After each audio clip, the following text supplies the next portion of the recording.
Good evening, residents of Everett, Washington. I would like to call to order the Everett City Council meeting of September 21, 2022, and welcome everyone to the City Council chambers. The City Council is conducting our weekly council meeting hybrid. This will allow us to reach members of our community who wish to participate via Zoom or those who wish to attend in person in the chambers this evening. It's our hope to continue this format to be as accessible as possible to our community.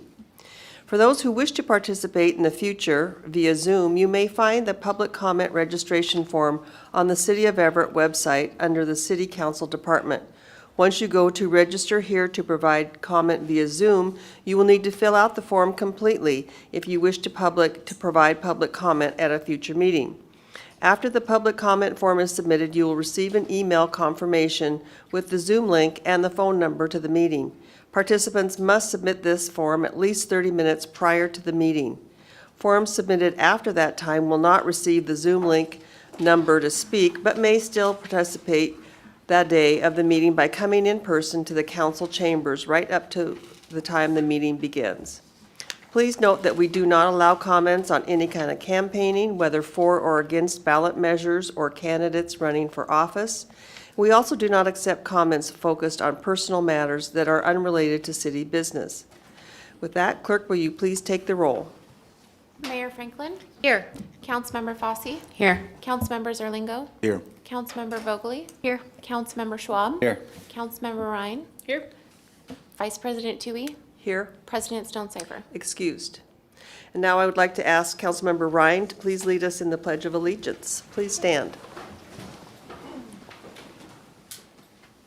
I pledge Allegiance to the flag of the United States of America and to the republic for which it stands, one nation, under God, indivisible, with liberty and justice for all. Thank you for that. Now I'd like to ask Councilmember Vogely to please read the land acknowledgement. Thank you so much. The City Council wishes to acknowledge the original inhabitants of this place, the Shtahoksh people and their successors, the Tulalip tribes. Since time immemorial, they have hunted, fished, gathered on, and taken care of these lands and waters. We respect their sovereignty, their right to self-determination, and honor their sacred spiritual connection with the land and water. We will strive to be honest about our past mistakes and bring about a future that includes their people, stories, and voices to form a more just and equitable society. Thank you. Now, do I have a motion for the approval of the minutes of September 14, 2022? Councilmember Ryan so moves. Thank you. A second? Second. Thank you. Clerk, please take the roll. Councilmember Fossey? Yes. Councilmember Zerlingo? Yes. Councilmember Vogely? Yes. Councilmember Schwab? Yes. Councilmember Ryan? Yes. Vice President Toohey? Yes. Now, do we have anyone signed up? I'm sorry, Mayor Franklin, did you want to do your, it's not on my script, so I think you're Yeah. next, right? Yeah, I'm So, next. okay, I get great. so I'll ask for everybody's patience because my comments will be somewhat lengthy tonight. I'm delivering my 2023 budget address. So thank you, Council Vice President Toohey. So good evening, council members and our residents. This year marks the 5th year that I've had the honor of serving as your mayor, and tonight I'm pleased to present you with our proposal for the 2023 operating budget. This budget leverages all available resources to support the quality of life in Everett and investments that will help our community move forward. Building a balanced budget has been a very difficult task throughout my time in office, and this year brought us new challenges. Our long-standing structural deficit, where the city's annual revenues fall short of what it costs to provide basic services, has been further impacted by circumstances beyond our control. The economic and human toll of the pandemic has greatly increased the need for public services at a time when the highest inflation rate in 40 years makes those services even more expensive to deliver. I know that as individuals, families, and businesses, we're all feeling that pinch. And as a city, we're feeling it too. We initially intended to work with our community this year to identify new revenue to help create a more sustainable financial future for our city. However, due to the state of the economy, we decided to delay so that our residents and businesses have time to move past the financial hurdles we are facing prior to asking our community to consider an investment. So to balance the budget this year, we've made some choices that are not sustainable long-term. Rather, we are proposing short-term stopgap measures like putting off maintenance of our buildings, vehicles, and equipment, and deferring payments towards long-term liabilities in order to maintain service levels until we can seriously and meaningfully address our revenue shortfall. Thankfully, even during a time that has been challenging these last few years, we're still able to make some important investments in our community thanks to an amount of federal and state and local grant funds. This includes the American Rescue Plan Act, the Bipartisan Infrastructure Law, and the Inflation Reduction Act, among others. Grant dollars of this size are very rare, and we cannot count on this kind of outside funding being available in years to come. But for now, those grant awards are helping bridge the gap and keeping essential services afloat, supporting programs we otherwise wouldn't be able to sustain. And we've been boosted by the growth we're experiencing as a city, both in terms of population and investment by new businesses choosing to locate here in Everett. Our hospitality industry, hotels, restaurant, and events is showing encouraging signs of recovery. After 2 years of being shut down and canceled, Everett is really beginning to come back to life. I hope you all enjoyed the incredible lineup of events that filled our city so far this year, including familiar favorites like Sorticulture and Wintertide, as well as those run by our partners, like the Everett Farmers Market, Cruising to Colby, Fisherman's Village Music Festival, and Fresh Paint. This past year, we also welcomed new ones like the amazing 3-on-3 basketball tournament, which literally transformed several blocks of our downtown into basketball courts and attracted thousands to our city. The Angel of the Winds Arena and Conference Center reported gains over last year, bringing in 50% more events this year. All of this has brought some much-needed energy into Everett and generated additional lodging tax revenue. We'll be able to reinvest these funds to support more placemaking events, attract visitors, and create memorable opportunities for our community to come together and enjoy arts, sports, culture, and more. Everett also remains a magnet for businesses in the green economy, which is thriving here. In less than a year, 3 of our Everett companies that are literally changing the world, Terra Power, Helion, and Zap Energy, have raised more than $1.4 billion for clean energy research and development. And our permit team is currently reviewing a 3-year phase redevelopment plan of the Everett Mall. In the coming months, you can expect to hear some really exciting news and announcements about the changes and new businesses that will transform this space. I'd also like to highlight a few other investments we have planned for next year. We're increasing our investments in neighborhoods and community engagement as well as equity. And our proposed budget supports several important infrastructure projects, including the replacement of the Edgewater Bridge, which is at the end of its useful life and vulnerable to earthquakes. Next year, we'll begin construction on the new bridge that will meet modern standards and serve the needs of everyone walking, biking, driving, and using a wheelchair. Another critical bridge project supported by this budget is the Everett Point Industrial Center planned on the riverfront. This site is currently only accessible by road that crosses railroad tracks. To ensure uninterrupted, safe access to the site, a new bridge must be built that goes over the tracks. This will raise the value of the site for existing and future uses. Our budget also includes support for parks, including the next phase of the long-awaited Silver Lake Loop Trail, which creates continuous recreational route around the lake, including the new ADA-compliant trail through Thornton A. Sullivan Park. There will be signage along the route highlighting the history of the Silver Lake community. We expect this phase to be done by next summer, and I'm very excited to have this new amenity in one of our most beautiful and beloved parks. In addition to the trail, the park will see a transformation of its playground, which was installed in 1997 and is one of the most popular playgrounds in our system. We'll be modernizing it with the state-of-the-art elements to ensure children of all ages and abilities can play and explore. And we'll also advance plans for our tree canopy, starting with a citywide tree inventory and tree planting initiative. We plan to offer another round of Everett Forward grants, which this year provided funds to local businesses impacted by the pandemic. These grants supported things like adding outdoor dining areas for restaurants for better social distancing, making storefront facade improvements, and supporting entertainment and events like shows at the Village Theater and the historic Everett Theater. We've also awarded grant funds to support local nonprofits in their capacity to provide early childhood education and daycare and make them more affordable, especially to our low-income families.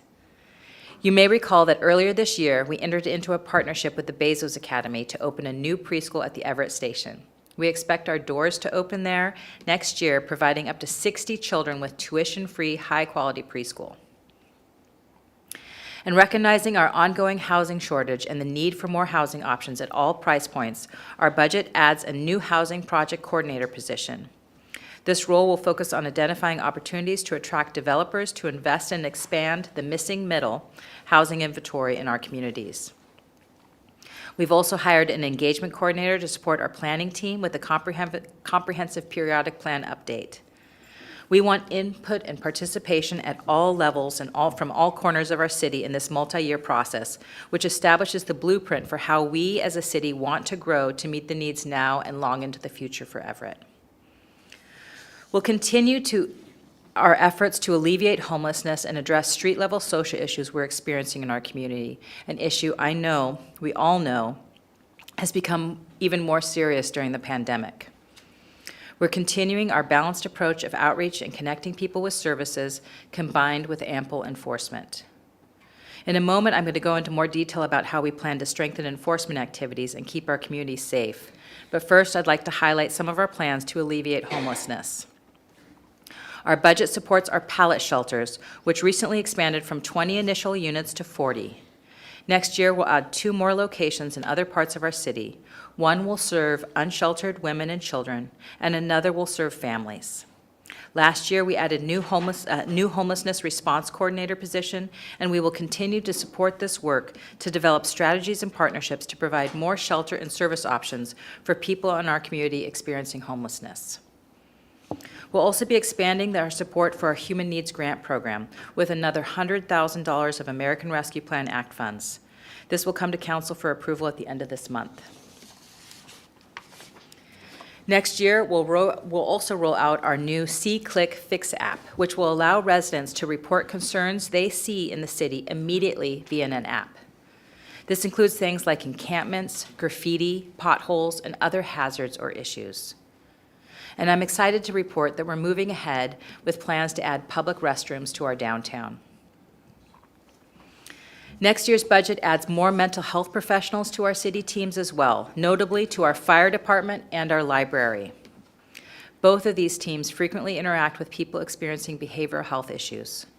We envision the support provided by the new mental health professionals will relieve our already stressed police and fire systems from some of the calls that don't require that emergency response. I want to note right now that mental health professionals are very difficult to find. So are firefighters, paramedics, police officers, and engineers, IT professionals, pretty much everybody right now. As an employer, the city is not immune to the labor shortages that so many of our local businesses and organizations are facing. We're struggling to fill vacant positions throughout our city teams, which is why our budget also includes investments in our teams to ensure we are a competitive employer and able to attract the talent and skills we need to serve our community. So next, I'd like to address public safety. As mayor, there is nothing more important to me than ensuring that everyone who lives, works, learns, or visits Everett feels safe. We should all feel safe in our homes, safe walking or driving around town, safe going to our jobs, and safe going to school. And right now, I know many of us do not feel safe. We're experiencing an increase in crime, especially violent crime, and this is not unique to Everett. But what is unique to Everett is our firm commitment to addressing this with urgency as our most important priority. That's why I've been working with mayors throughout Snohomish County to bring together a new coalition in partnership with our business leaders. Together, we will advance recommendations and policies to address crime and the behavioral health challenges that contribute to the rising crime we're seeing in our cities.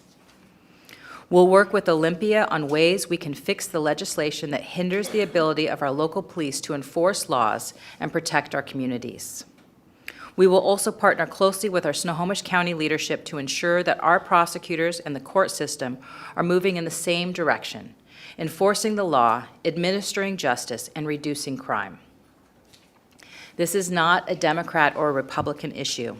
It is a community issue, and our dedicated law enforcement professionals cannot be expected to solve this alone. They need the tools, resources, and policies in place in order to carry out their responsibilities in a safe and effective manner. Our cities have invested in first responders and embedded social workers. And while we are working aggressively here in Everett to solve these problems, investing in housing and support services, and law enforcement, we also need help from our partners at the state and other levels of government. This includes responding to the Blake decision, which decriminalized nearly all drug possession. We need criminal justice reforms that allow officers to better use their training, experience, and judgment in the field. We must continue to invest more funding for both law enforcement as well as the supportive services necessary to rehabilitate offenders. Increases in homelessness, drug addiction, and untreated mental illness directly lead to negative street activity and increases in property and violent crimes. While we desperately need more funding for social services to treat a growing number of behavioral health-related cases, we also need increased flexibility for law enforcement to regain the authority to deal with those who refuse treatment. Sometimes jail is the best short-term solution until someone can recognize the long-term help that they need. Neither social services nor law enforcement on their own are the answer. We need more of both if we are going to make progress. I'm grateful for the commitment of my fellow mayors across this county and leaders in working together to face these challenges. And I'll continue to support our law enforcement team, and I continue to be grateful for the incredible work that our public safety team does in this very difficult environment. So those are some of the highlights from our 2023 budget that we're presenting tonight. I've shared with you some of our challenges and how we're working to address them. I've also shared some of the key investments we're making and the positive change that they will bring to light. As a city, we will continue to grow, attracting new residents, new businesses, new jobs, and new opportunities. I'm pleased with the growth and the prosperity and vitality it brings to Everett. And I'll continue to work with you and our city council, as well as our entire community, to identify the best ways to support this growth and sustain the important city services that we all rely on here. I also want to take a moment to thank our council leadership on the Budget and Finance Committee, Council President Stonecipher, Council Vice President Tui, and Councilmember Schwab. You have been wonderful to work with this year, and I greatly appreciate your partnership, not only on the budget, but all year long as we continue to work to address these important issues in the city. I obviously want to thank the rest of your colleagues as well for their partnership and work. I also want to thank our incredible city teams who have been diligently working behind the scenes to build this budget and make sure it balances. I want to give a special acknowledgement and shout out to Lori Cummings, our executive director, as well as Susie Hagan, our finance director, and her entire team for their tremendous work on this budget. Thank you. And lastly, I want to thank our Everett community. We've been through a lot these past few years, and we still face a number of challenges. I remain very humbled and grateful for the resilience and support that I see every day and the care that we all share for one another and the city that we love. So thank you, and with that, I will end my comments this evening. All right, thank you. Now we'll move on to Angie. Do we have anyone signed up to speak this evening? Good evening, Vice President Tui. I have 4 people signed up to speak here in the chambers. So I will first start with Sonia Bodge. If you would please come to the podium and begin by giving your name and city for the record. And please remember to limit your comments to 3 minutes, and when you have 30 seconds left, I'll ask you to begin to wrap up. Okay, thanks. Hello, my name is Sonia Bodge, and I live in Everett's Delta neighborhood. I'm here today to ask council to help us reclaim Jackson Park by adding gates at 2 of the parking lots, like other major parks in the city already have. I've lived here since late 2018 and watched the neighborhood change over time. Much of the change is caused by at least 4 different factors that I don't need to go into detail for you here.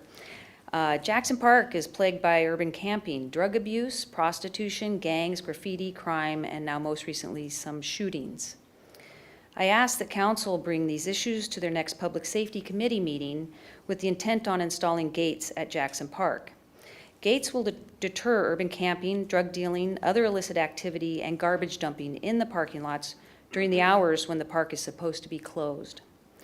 Most other major parks in Everett have gates, and it is time you bring our neighborhood's park into par with them. It is my observation that Jackson Park mainly serves our immediate neighbors, most of whom walk to the park and do not utilize the parking lots. The upper lot on Summit is mainly used for infrequent, or historically was used, for infrequent large events like baseball games or other booked events. I propose council install an electric parking type gate here that after a number of free hours charges a parking fee. You could partner with a third party to run the system and pay the city part of the fees. Allow ample free hours for normal parking use, but not so many as to encourage abuse. The lower lot on 18th has a defined enter and exit configuration and could be gated using manual gates such as the type at Howarth Park or Legion. The Public Safety Committee should also ask the Parks Department to open the bathrooms no earlier than 9 a.m. I've heard that the bathrooms are open sometimes as early as 5:30 a.m., which seems unnecessary and invites abuse. I wonder if anyone has considered door locks that are on timers for park bathrooms. I'm kind of a fan of electronifying almost anything that a human being has to do. I want to thank Everett Police for their recent increased patrols at Jackson Park. I was impressed with Chief Templeman's public safety update on August 17th, and I'm supportive of Everett Police. I am supportive of expanding the community outreach and enforcement team department, and I support more drug addiction and mental health options, along with housing options. Finally, I believe that adding gates to Jackson Park will help the police and Parks Department by discouraging abuse of the parking lots. It frees up department resources. It will also make the park a safer place for visitors. I encourage council to consider adding these improvements to future budget discussions, a little late for next year maybe, as this front-end investment will only pay off later. Thank you.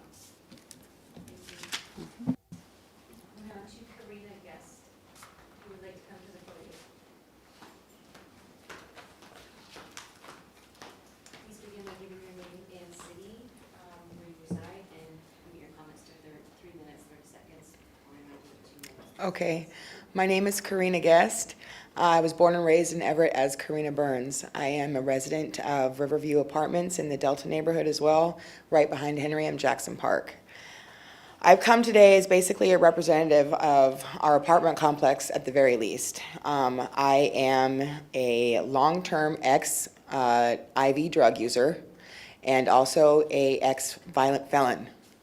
I am also a very loved and supported and valuable member of your community. I have come to you today because the things that our residents have seen in Jackson Park, just in my short time since living there, are atrocious. I personally have witnessed several drug deals go down. One of my very close friends was there with her children when that young man was shot and held him together. I did not crawl out of the bowels of addiction for my children to attend the park and find tutors filled with residue that could kill them.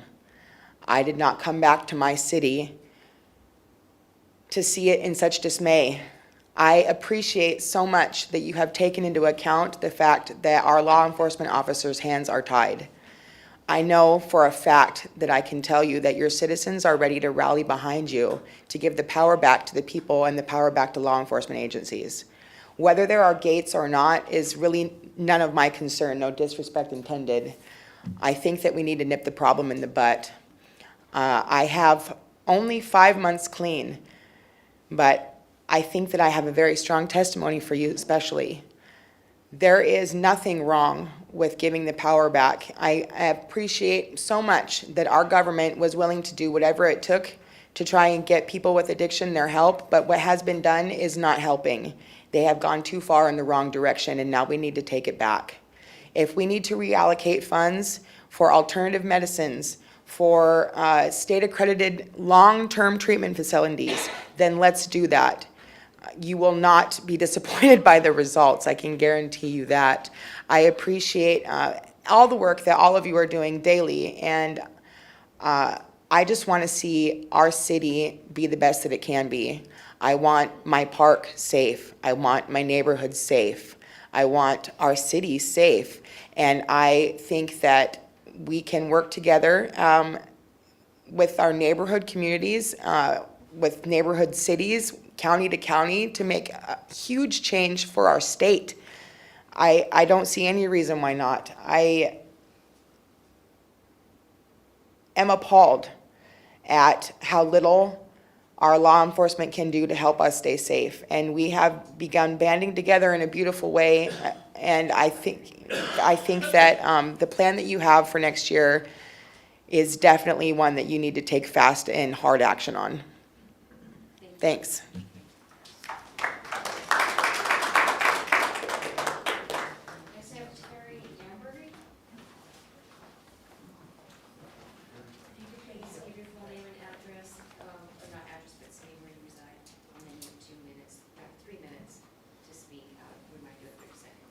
Thank you. Good evening.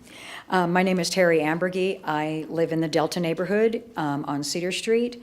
I have lived in Everett for almost 25 years, 22 of those years specifically in the Delta neighborhood. The City of Everett website describes Senator Henry M. Jackson Park as, quote, a friendly neighborhood park.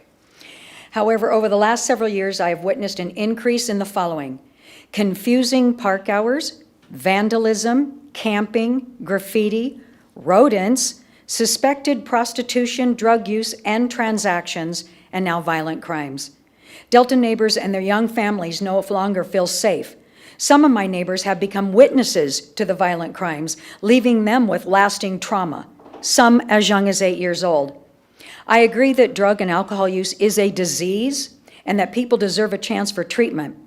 What is our city doing to acknowledge and address the trauma that my law-abiding neighbors are experiencing?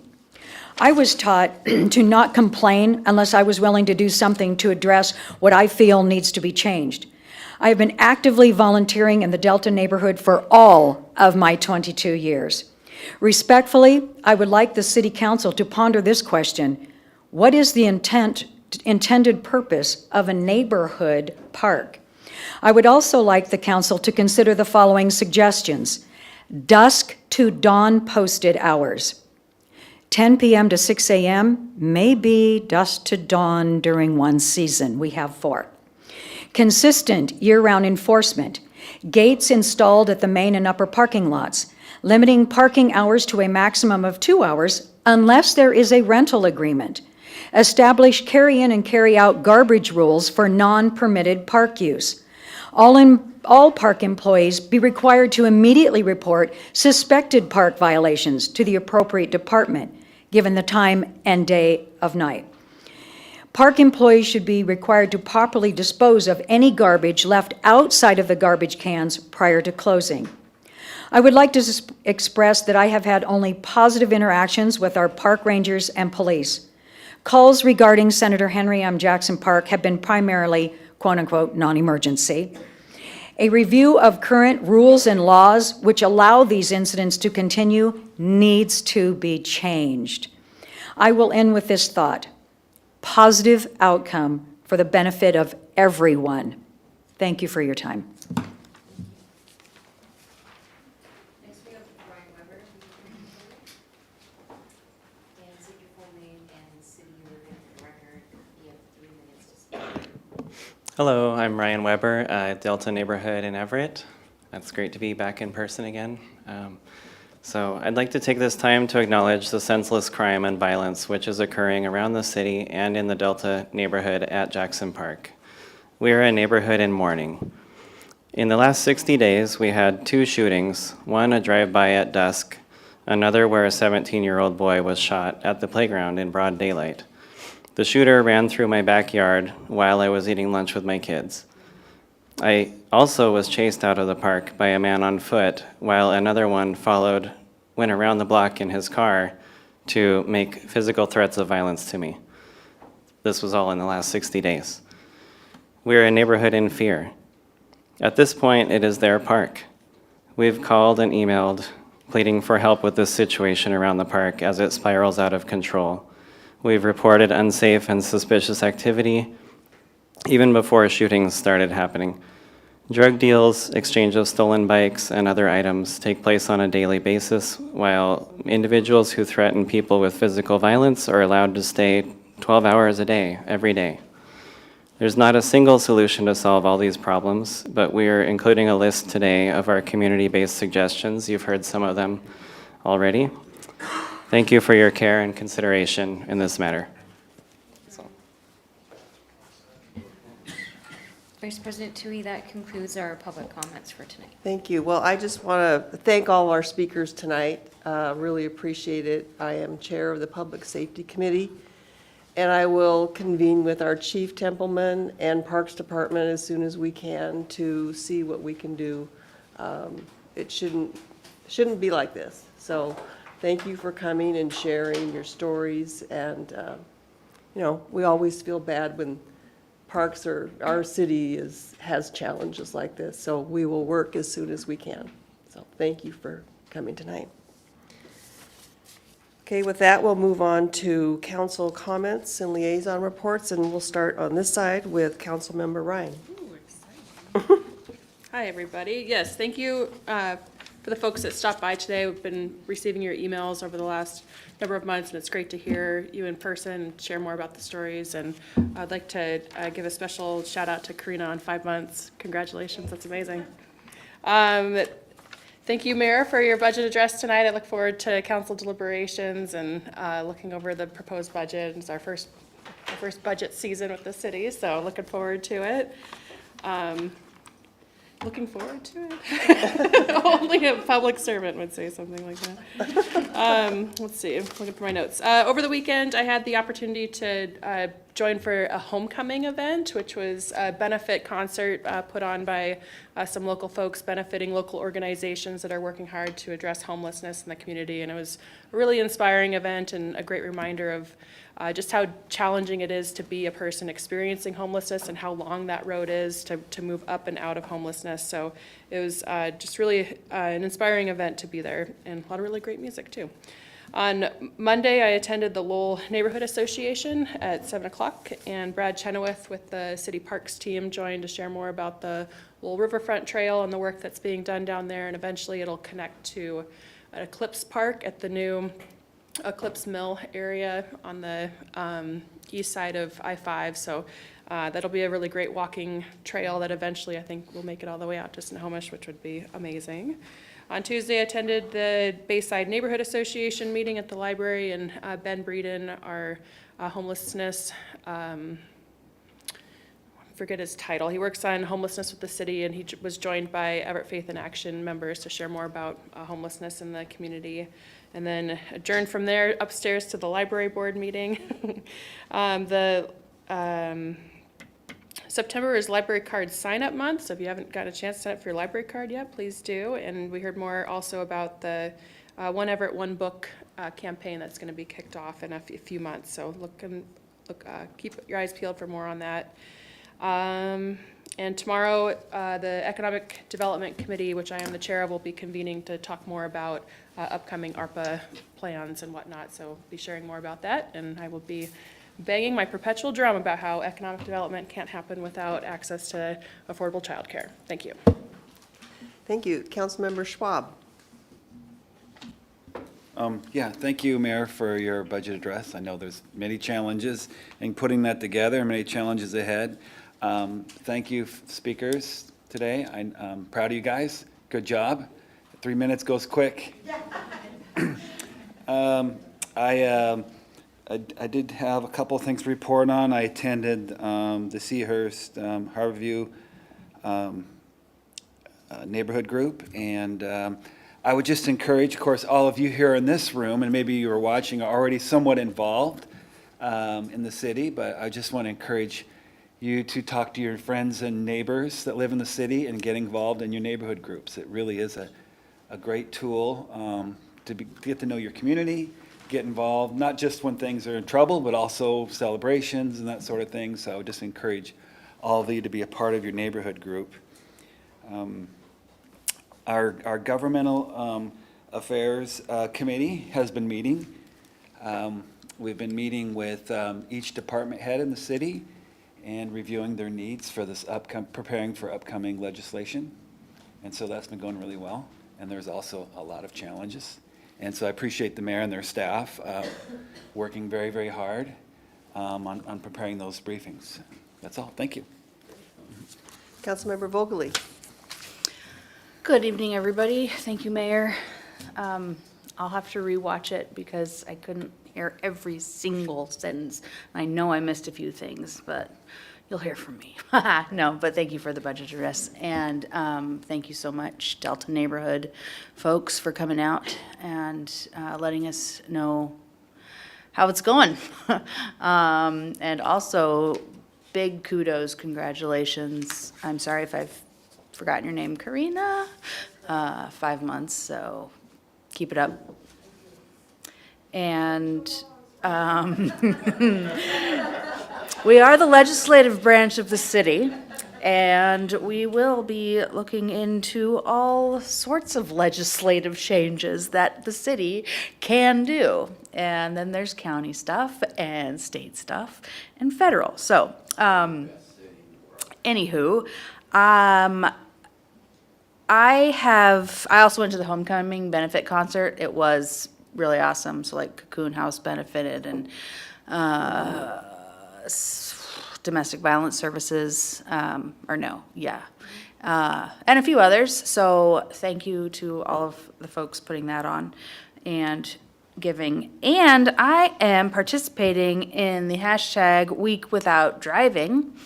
And the Disability Mobility Initiative folks, this is the second year. It has second annual Week Without Driving.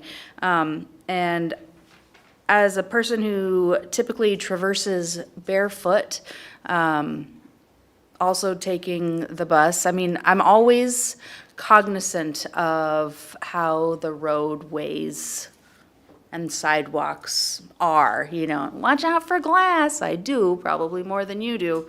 So I just want to remind everybody that people still walk and people still roll, and crosswalks exist for people to cross the street safely. And I think that's all I will get into tonight. So thank you very much. All right, Councilmember Zarlingo. Well, in consideration of the other things we'll be going over this evening, I'm going to keep my comments brief, and also in consideration of the eloquence of our public commenters and of the mayor, I'll just say a second to all of those things. I guess the focus that I think we're seeing increasingly is the integrity of that path between offenses and accountability, and I mean real accountability. I think that people have difficulties in their lives, they're lost sometimes, but just providing people with what will allow them to keep doing what they have been doing is a false compassion. I don't think that works. It's become pretty clear. So I look forward to working with the council, with the mayor, with our legislative interfaces with the state to restore the integrity of that whole path and make us all better off. So thank you all for coming. We really appreciate this. All right, Councilmember Fosse.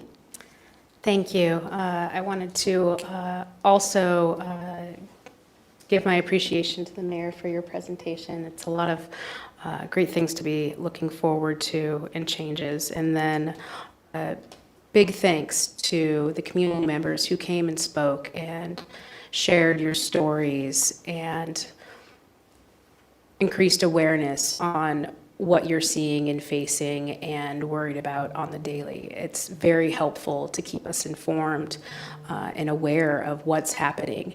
And then on top of that, providing suggested community solutions is so valuable. And I want to say thank you to our Vice President Tui for your willingness to address these issues at our upcoming meeting. It's always very important when people take the time out of their day to come to a meeting and, speak in front of an elected body. It's nerve-wracking. I've been there. And to reward that kind of effort and civic engagement with action is just wonderful to see and hear. So that's how government should work, and I appreciate it. I'm looking forward to the upcoming meeting to address some of those issues. I attended the Delta neighborhood meeting recently, and it was very engaging with our local police officers. They provided a very informative back and forth, and so just kudos, Chief Doubleman, for your department to be very responsive and good listeners to our community. And they had a nice presentation on emergency prep, given the month. And I was also able to attend the HopeWorks EV charging ribbon cutting recently. That was last week, and that was pretty exciting. And also attend the homecoming event, which that benefit was definitely very inspirational. So I concur with your sentiments on that. Lastly, I'd like to revisit the topic I brought up at last council meeting regarding the calendar of events and topics and briefings and whatnot being brought before council, so council kind of has a understanding of what we're expected to review and address going forward, so we aren't blindsided. And I understand the mayor might have a few comments from email. Is what I understand. You have some sort of update? Yeah, sure. Vice President Tui, is it all right if I respond? Yes, go ahead. So I did watch last week's council meeting that I was in DC, so I wasn't able to be here. And I saw your request, and I asked Lori to put together a brief list of predictable, reoccurring agenda items. And I'm going to pass it out right now to you. And it is a very brief list. It's done quarterly here. It's not by the month. Most items that come before you are not predictable. They are not something that is set on a calendar. There's a number of factors that influence when things come up, and lots of things will interfere with, we predict something's going to come in August, and actually it doesn't come back to you until November because of other work. So having a calendar that is always going to be stagnant just doesn't work. But these are the more predictable items. And for anything that is not predictable, we have our lovely council digest that I hope you all read thoroughly. Our staff put a lot of work into that. And so in that monthly council digest, you see information of what's coming before council in the next few weeks.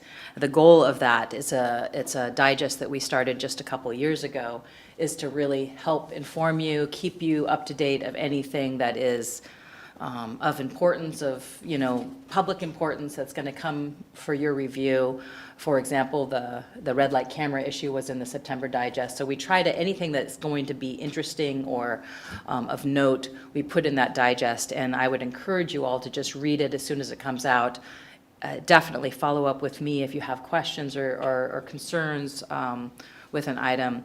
But otherwise, this will be your kind of annual calendar, and we can work to keep it, but it's never going to be much longer than this, even though our agendas are always much longer because of the nature of the way business works at the city and the shifting of how items get pushed out further and further. So does that answer your question, Councilmember Fossey? Yes, thank you. I'll take a look at this. I appreciate it. All right, thank you. And other than, I want to thank Mayor Franklin for the budget address. I know it continues to be a challenge. It has been since I've been on council. So we just have to grin and bear it, I guess. But I also really appreciate your public safety priorities. And I think we're all in agreement, and I know all of council feels that this is a priority, as do our citizens. So look forward to seeing what we can do on that front this year. So thank you. Moving on now, do we have an administrative update tonight? Nothing tonight. Okay, thank you. And from the city attorney, Lacey Offut. Good enough? Welcome. Nice to meet you. Yes, nice to put faces with names, isn't it? I am standing in for the city attorney's office this evening. There's nothing to report, and we are not requesting an executive session. All right, thank you. Thanks. Do we have a motion for the one consent item? So moved. Thank you. Do we have a second? Second. Thank you. Clerk, will you please take the roll? Councilmember Fosse, Yes. Councilmember Zarlingo, Yes. Councilmember Vogely, Yes. Councilmember Schwab, Yes. Councilmember Ryan, Yes. Vice President Tui. Yes. Now we'll move on to item number 2, and it's a briefing only tonight. There is no public hearing associated with item 2. I will read this item, which is scheduled for action on next week's agenda, September 28th.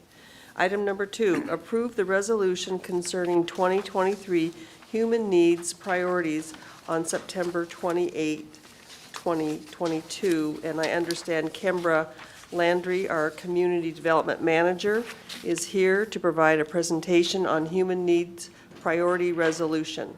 Kimbra, welcome. Thank you. Good evening, Mayor and Council. So again, my name is Kimber Landry. I'm the Community Development Manager for the city, and tonight I will be briefing you on the 2023 Human Needs Priorities. I believe, wonderful, it's already set up, fantastic. Okay, so first we're going to get into some background. Each year, the city allocates $4 per capita for grants to nonprofit organizations providing services to Everett residents. Since 1989, funding for the human needs has been established through the city's general fund pool. And from 2016 to 2022, $1 per capita of the human needs funding was reserved to support programs responding to the Safe Streets priorities. This was in response to allocating funds to support the Community Streets Initiative, from which the Safe Streets priorities of outreach, enforcement, homelessness, and diversion were established. And today, we have several agencies that provide these services, which causes overlap. Therefore, to eliminate confusion, we are moving forward with the 2023 calendar year for all funds to support all priorities established and not have separate priorities. Community priorities are established annually through the public process and public hearing that is held by the Citizen Advisory Committee, and recommendations of those annual priorities are brought forth to City Council for review and action.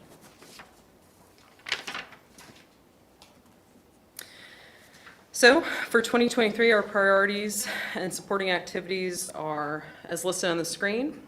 We have housing, homelessness, and under general public services, a focus on behavioral health and substance abuse prevention and support activities. All human needs activities must support the city's most vulnerable residents.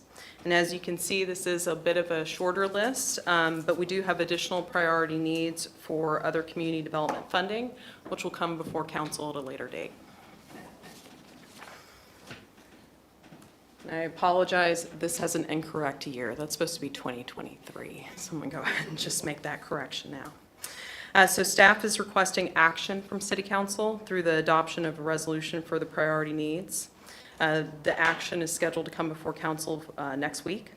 Following adoption of the resolution, the application period will open for agencies that are interested in applying for human needs funds. I do want to make note that all applications right now are being accepted and processed through the city's new online grant management software, Amplifund. And the Citizen Advisory Committee will then review those applications and make funding recommendations for, again, City Council briefing and action. So again, just to go over some of those dates, today we are going over the briefing for the Human Needs Priority Resolution. Next week will be the request for approval of the resolution, and then we will open the application period. And then tentatively, we're looking at rolling out, or in December of 2022, rolling out the Citizen Advisory Committee action on the funding recommendations from those applications. And then this will come before you in January of this next year for briefing and action on those recommendations.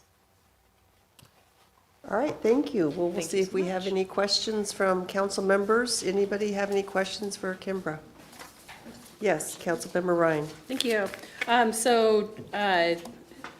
If/when approved in January, what's the disbursement date after that the Oh. organizations could expect the funds? Yeah, so the human needs funds, because they're tied to the city's general fund pool, run on the city's fiscal calendar cycle, which is the calendar year. And so funding can be effective starting from January 1st. Since we have council action in January, that means that retroactively agencies can apply for reimbursement up until that January 1st date. Funds will end on December 31st of 2023, so it's for a calendar year period. Got it, thank you.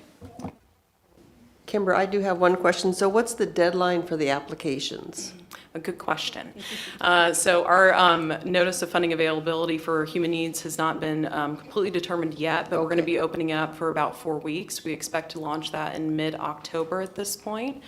And then, of course, we'll be holding the public hearing action in early December. So it's probably going to be from mid-October until mid-November. We will announce that through our community development news flash if anyone is interested. Very important date for a lot of organizations, Yes, so of thank you. course. All right, thank you.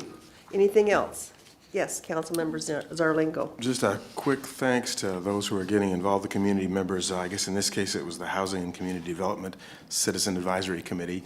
The city really appreciates the efforts of these community members. They bring expertise and time and focus that obviously not all of us can do in all areas. So certainly, if anybody within earshot is interested in being part of one of these citizen committees, please do. It's a big help.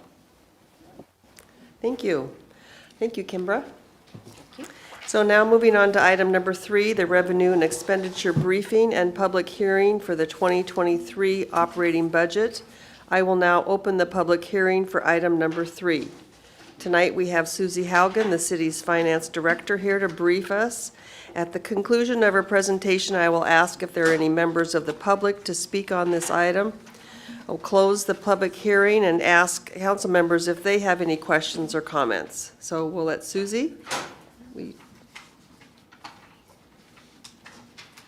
Welcome. Thank you, I'm getting some technical assistance Okay. here. Well, thank you and good evening. Putting the budget together every year it is a difficult process, and it always does feel really good to get to this point where we can present a proposed balanced budget to the council. So very happy to be here tonight. So tonight, I'll begin with a brief review of the budget timeline and how people can find information on opportunities and options for public input on the budget. Next, I'll dive into a review of citywide revenues and expenditures in the proposed 2023 budget, and then drill down into general government revenue and expenditures. And then after that, I'll finish up with the balancing list, which summarizes how we closed the 2023 general government beginning deficit. So each year in spring, we begin the annual budget development process with internal staff work. We roll forward our forecast models for the prior year actuals. We prepare the budget calendar and instructions for departments and update the employee budget system. Between June and August, we reforecast revenues and expenditures and work with administration to carry out the balancing process.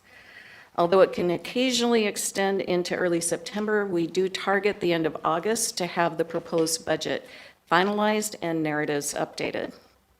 Towards the end of September, we have 2 important budget presentations, the mayor's budget message and an overview of the revenues and expenditures in the proposed budget, which we are doing this evening.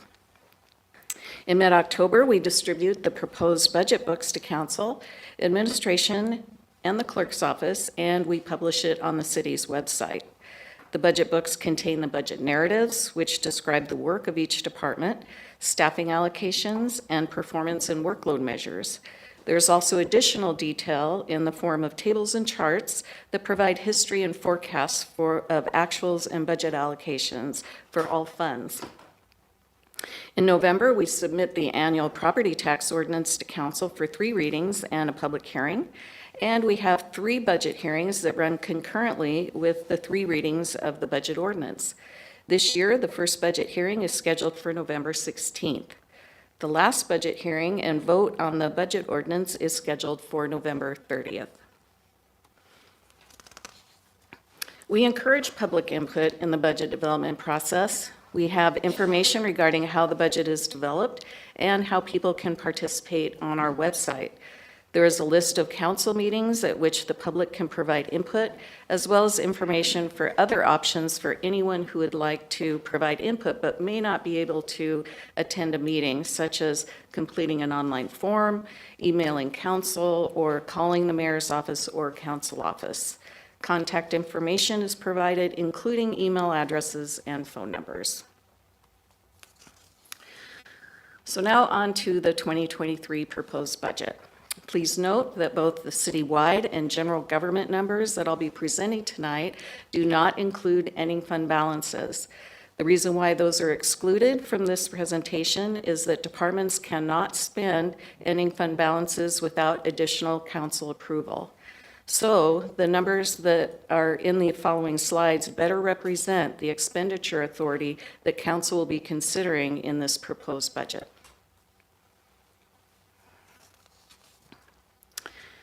The proposed 2023 citywide revenue budget is $535.4 million, which is a 16% increase from the 2022 original budget.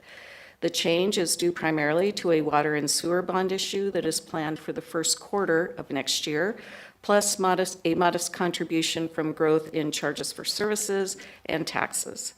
The bar chart on the slide shows the amount of each revenue type in the forecast, and each revenue type is further divided by general government and non-general government sources, general government in the blue and non-general government in the green. Charges for services and taxes make up the majority of citywide revenues. Notably, you can see that non-general government services are supported primarily by charges for services, and general government services are supported primarily by taxes.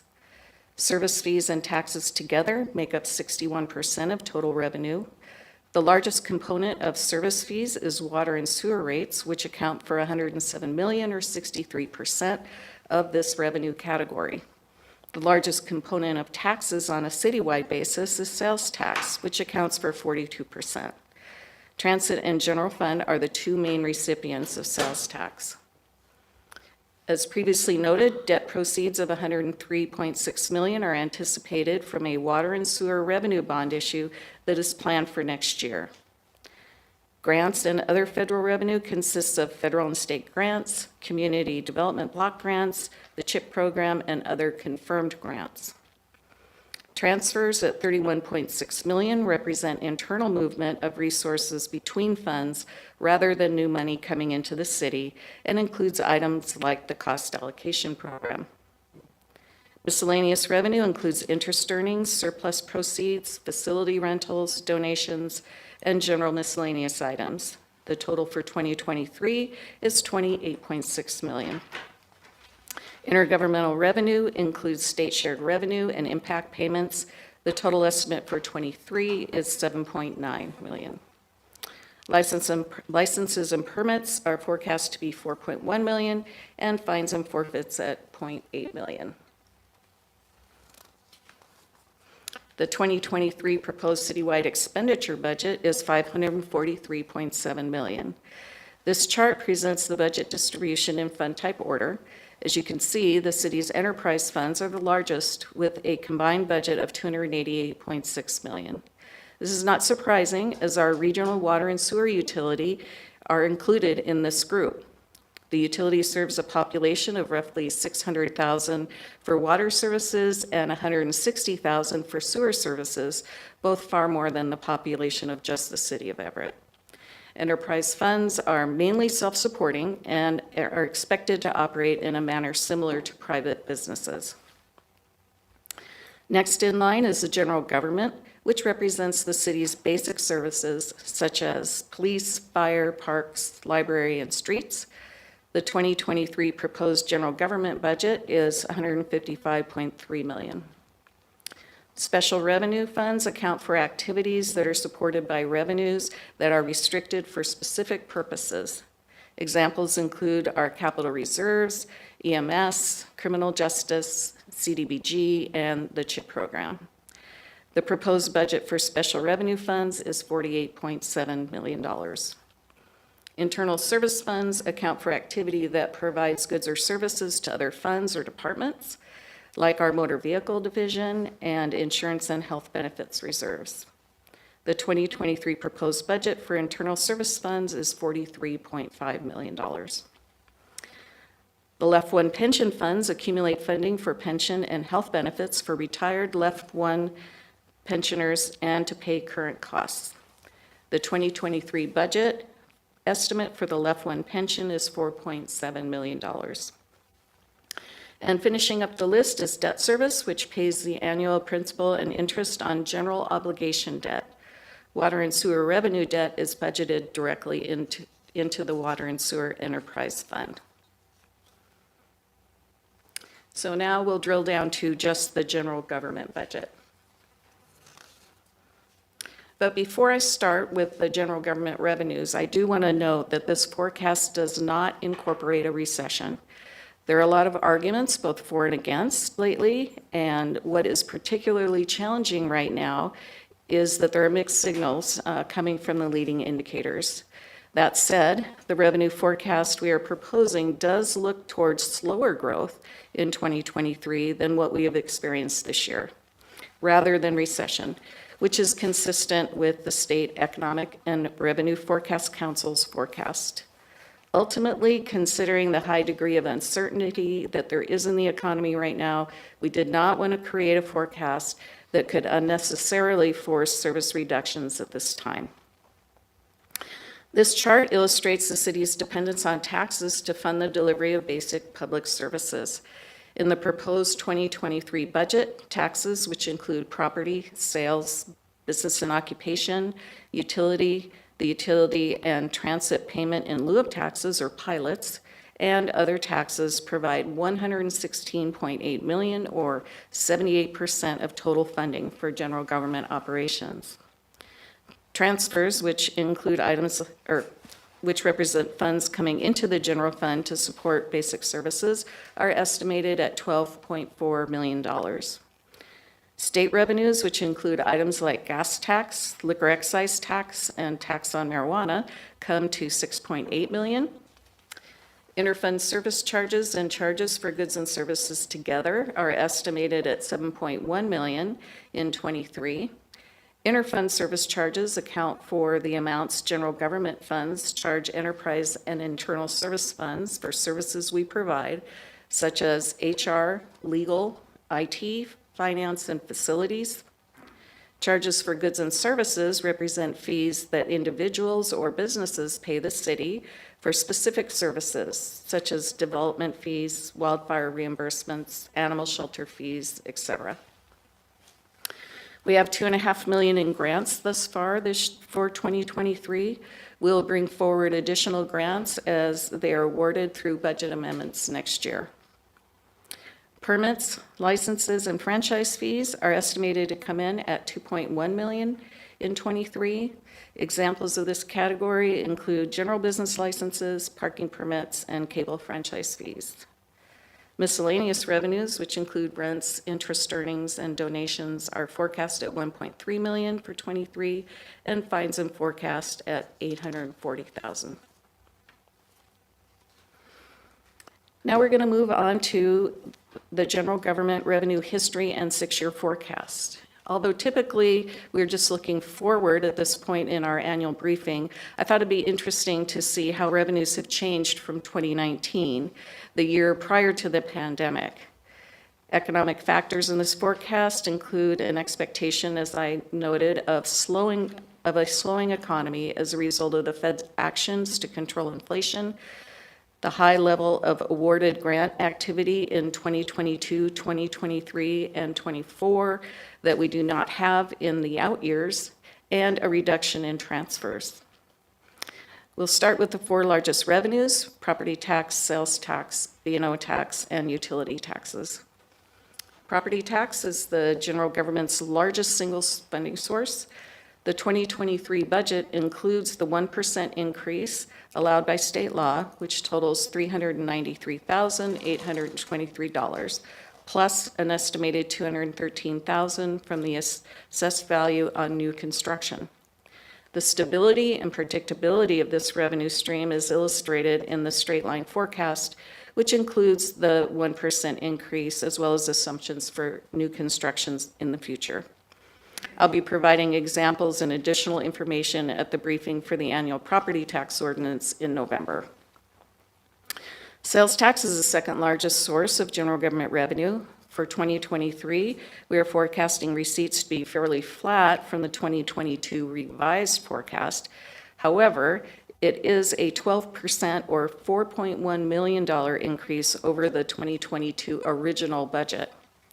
The forecast growth for the next 2 years averages a little less than 1%, and then it grows by 2% each year thereafter. B&O tax comes in at number 3.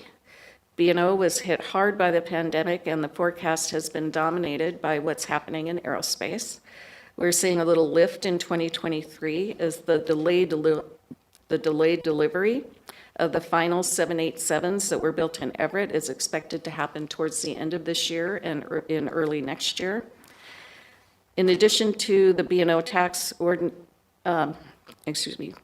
In addition, the B&O tax ordinance amendments that were adopted earlier this year raised the threshold for gross receipts eligible for the tax rate reduction beginning in 2025. So that change is also reflected in this long-term forecast. Utility tax is the fourth largest revenue source for the general government. Utility tax is the most difficult to forecast due to impacts from factors like weather, changes in technology, and changes in consumer behavior. Utility tax receipts have been underperforming for some time now. In fact, we've been progressively lowering the budget estimate for the past few years. However, with the exception of telephone utility tax, we appeared to have finally found the floor with the other utility tax types like electricity, natural gas, garbage, and cable. Our forecast for telephone includes a further 10% decline. However, the balance of the utility revenue types are forecast to grow by 2%. All other revenues total $41.6 million. The out years forecast are impacted by changes, primarily changes in transfers, as previously noted. So sales tax has really been the star performer this year in general government revenues. And this chart shows what type of taxable activity contributed to the growth from 2019 actuals to the 2023 forecast. 2019 was our prior high point in sales tax revenue before the pandemic. The taxable activity types reflect the industry sectors identified by the North American Industry Classification System, commonly referred to as NAICS codes. We start with the 2019 base of $29.6 million in the light blue column. In order of magnitude, we first have construction, which added $1.55 million to that to our 23 forecast. Construction activity in Everett has set new records in the last couple of years. Retail is adding $1.38 million. A significant factor in retail is the shift to online shopping that started prior to 2019, but really surged at the onset of the pandemic and is appearing to continue that way. Online shopping is really helping Everett to recapture some of the lost tax revenue due to all of the commercial growth to the north, east, and south of us. And we're, of course, watching this trend closely to see if we see any shift back to in-person shopping, now that all the restrictions have been lifted. Wholesale is next at $1.3 million, and more specifically, wholesale of durable goods is leading the change in this sector. Professional, scientific, and technology accounts for $461,000, and examples of this category include companies like tax prep, architectural, and engineering services. Admin support services and waste management contributes $432,000 to the growth. This sector includes security systems, locksmiths, exterminators, landscaping services, waste management, and remediation. Manufacturing adds $386,000 to the growth, and transportation $244,000.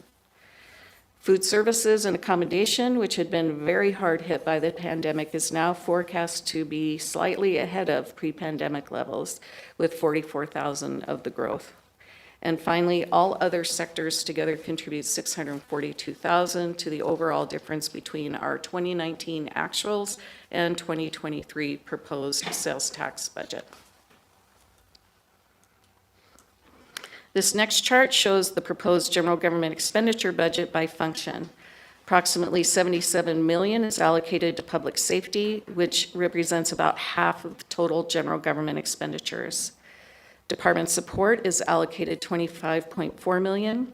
It's important to note, however, that support departments serve all city departments and bring in offsetting revenue for that work through the cost allocation plan. The net cost of support departments to the general government is 20.4 million.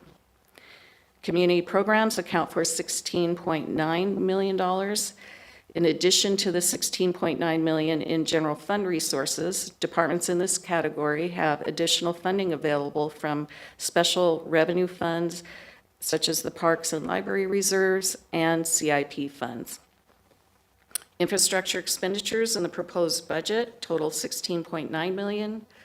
Reserve contributions to the capital improvement programs, IT, telecom, and insurance reserves total $11.9 million. Governmental operations, which include community planning and economic development, excuse me, functions, along with various expenditures in the non-departmental fund total $4.1 million, and debt service for 2023 is $2.2 million. And finally, we have legislative expenditures at slightly over $1 million. So now we'll finish up tonight's presentation with a look at the balancing list.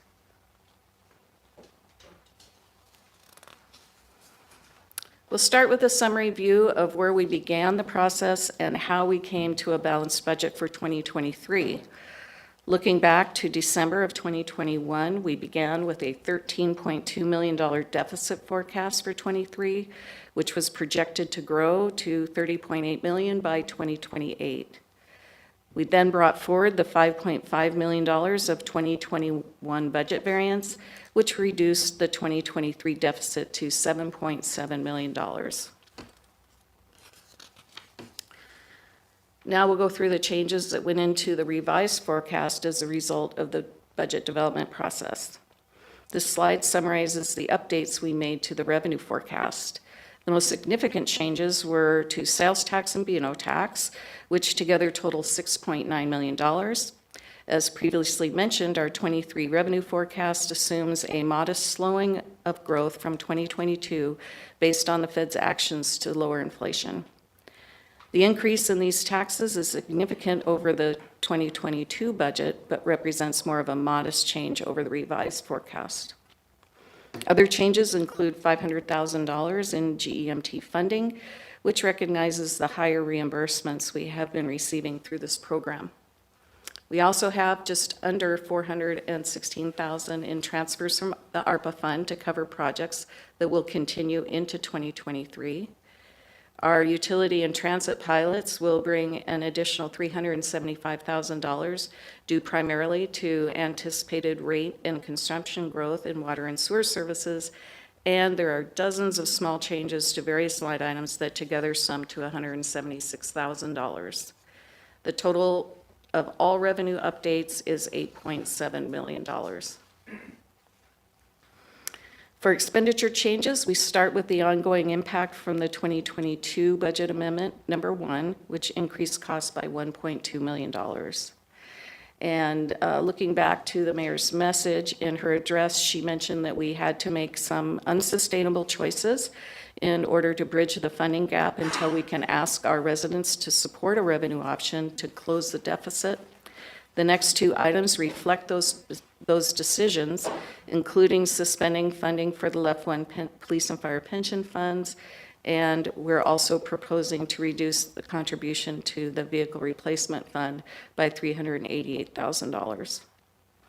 We have a series of changes to the labor budget, including a contingency set aside for open labor contracts. Currently, all but one union contract is in active negotiations. Staffing resources have been added to permit services and planning to help reduce the permit backlog and focus on housing issues in the comprehensive plan. We're also moving the telecom staff who have been budgeted in Internal Service Fund 507 to the general fund. Added expenditure in the general fund is mostly offset by cost allocation revenue from non-general government funds that they serve. We have 3 temporary ARPA-funded positions, which include staff to implement the new digital accelerator for permit services and a case management coordinator for Chart 2.0. All other labor changes, which include updates for retirement benefits and a variety of other changes, total $692,000. We have an increase in the general funds portion of the cost allocation plan due to increases in rent and IT projects. Jail fees are exceeding the budget at an increasing rate this year. Both the number of inmates and number of housing days are driving costs upward. Although much of the legislation that has been holding down jail bookings is still in place, the courts are once again able to issue bench warrants, which is impacting the level of activity. We're proposing to increase the jail budget by $525,000. And finally, all other expenditure changes total a reduction of slightly over $1 million. The net changes to expenditures is an increase of $1,049,000, which together with the revenue increase brings us to a balanced proposed budget for 2023.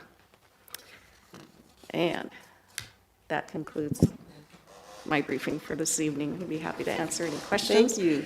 We will have, as you know, we'll have several, there are the budget hearings coming up. We'll have the budget books out by, I believe, October 13th is our target date. The budget books provide a lot of additional detail for council members to review department by department, fund by fund. Mm-hmm.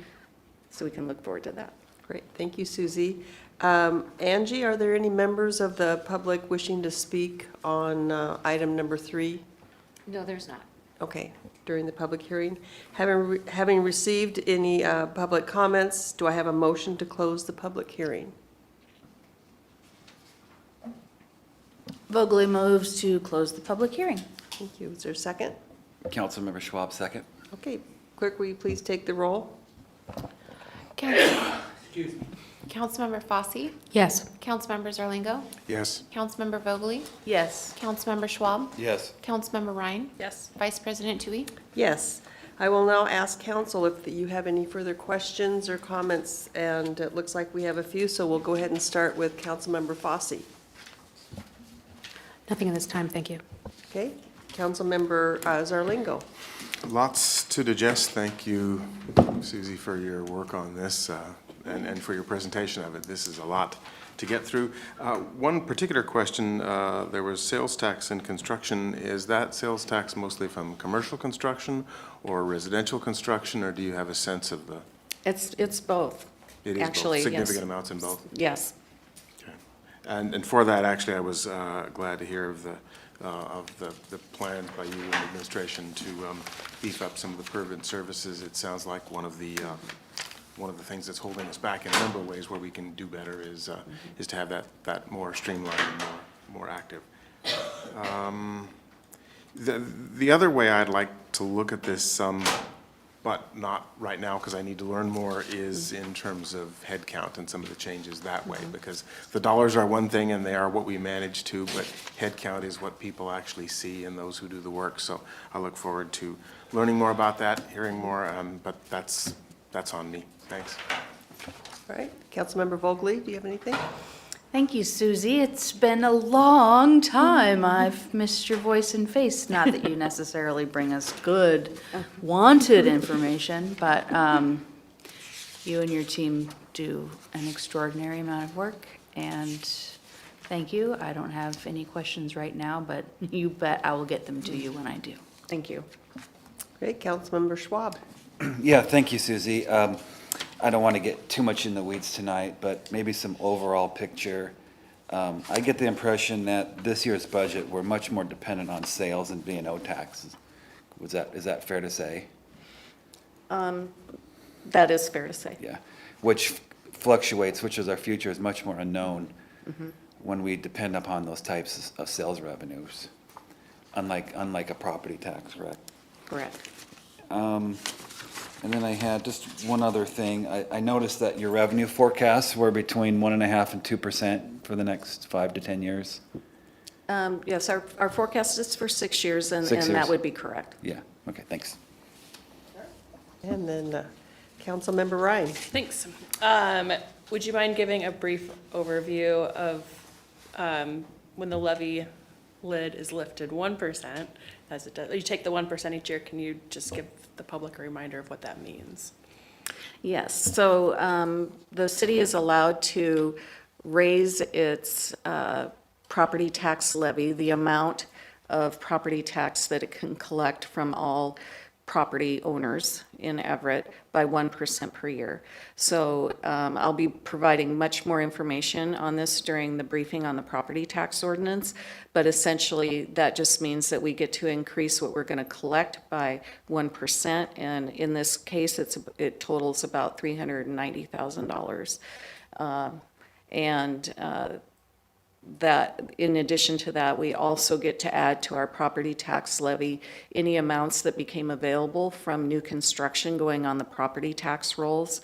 And in this year, we've had such robust construction over the last couple of years that it's much higher than normal, and that's over $200,000 for, a total of almost around $600,000 total increase in property tax.